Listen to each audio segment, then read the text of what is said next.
Mkoa wa Dodoma. Unajua mkoa miaka mingi unaonekana kama sio mkoa ambao una utajiri. Yaani miaka mingi.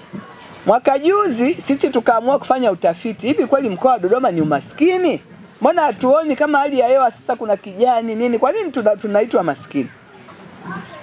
Sasa hivi ukienda Dodoma mjini utaona magorofa. Sasa ukiona pale unafikiri Dodoma nzima iko vile. Lakini ni kwa sababu ya kuhamia kwa makao makuu.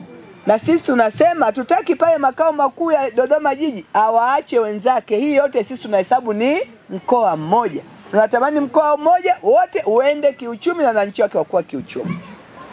Lakini ukweli hata tulipotafuta vigezo tulionekana tuko katikati hivi ukifananisha mikoa ya Tanzania. Yaani kwenye umaskini sana huku chini hatupo, kwenye utajiri hatupo, tupo katikati. Lakini tukasema Dodoma kwa nini tukubali kuwa mnapenda kuwa katikati au mnapenda kuwa juu? Mimi binafsi huwa napenda kuwa juu tu. Mambo ya katikati chini huwa siyapendi. Kwa hiyo tunatamani kuona mabadiliko ya uchumi ya wananchi wa Dodoma. Kuna mabadiliko ya mkoa mzima. Sasa hivi wakitupima tunakuwa vizuri kidogo kwa sababu Dodoma jiji wanatubeba. Lakini kuna mabadiliko ya mtu huyu mmoja mmoja.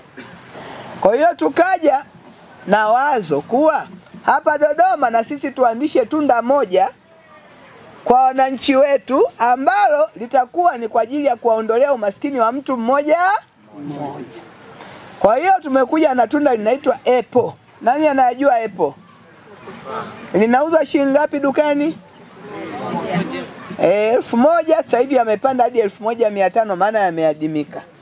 Tunda hili sisi ninajua tutauza huko kwenye 1000 kwa sababu ile ni dukani aliyenunua kwa mkulima. Sasa tunasema hivi hata mkulima atauza 500 ili yule akauze 1000 baada ya kusafirisha na huduma nyingine.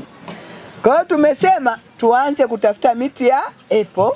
Bahati nzuri ilifanywa utafiti hapa Dodoma.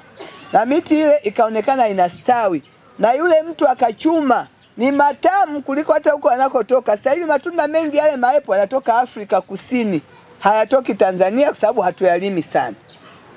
Kwa sisi tumepata mahali kwa kununua miche ambayo tumesema tutaanza kuigawa kwa wananchi walio tayari kutunza. Tutaanza kugawa mti mmoja mmoja tu.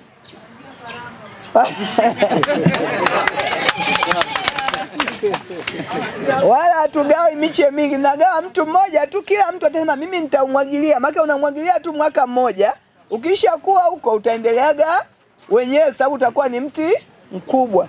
Na unaanza kuzaa miaka 2, lakini wamesema kwa Dodoma huyo mtu aliyepanda ulianza kuzaa ndani ya mwaka huu. Lakini akaambiwa sasa huu bado matawi hayajakomaa kwa hiyo anayemewa kwa hiyo kata, lakini akaacha mengine huko akasema ngoja haya nisikate yote tukala, matunda ni matamu na ni makubwa kama yale yanakotoka nchi za nje. Kwa hiyo tunataka tuanze hilo zao. Atakayekuwa tayari kutunza kwa sababu mche ule ni gharama sana ndiye atakayepewa. Tukikupa mche mmoja ukiutunza tutakupa wa pili mwaka kesho, ukiutunza wa tatu utanunua mwenyewe maana utakuwa umeshaanza kuuza matunda. Na atakayeona hii biashara ataongeza mwenyewe kwa sababu ndio hata Njombe ilianza hivyo. Sasa hivi kila mtu anatafuta miche mwenyewe ananunua, hamna naye ngoja kugawiwa kwa sababu ameshajua hii ni hela. Jamhuri ya Muungano wa Tanzania. Tumesema umaskini Dodoma basi. Umaskini Dodoma basi. Huo umekwisha. Kwa hiyo mtasikia hiyo mbiu, mkurugenzi yuko hapa, watatoa hamasa. Umesikia wamesema uanze Palango, wako tayari kutunza. Sasa utasikia kuna kaya ngapi hapa, alafu utaona wangapi unaweza kuwapa kama sio wote, lakini angalau nyumba ambazo watakuwa tayari kutunza. Kwa sababu mkuu wa mkoa amekuja ndio bahati yenyewe hiyo.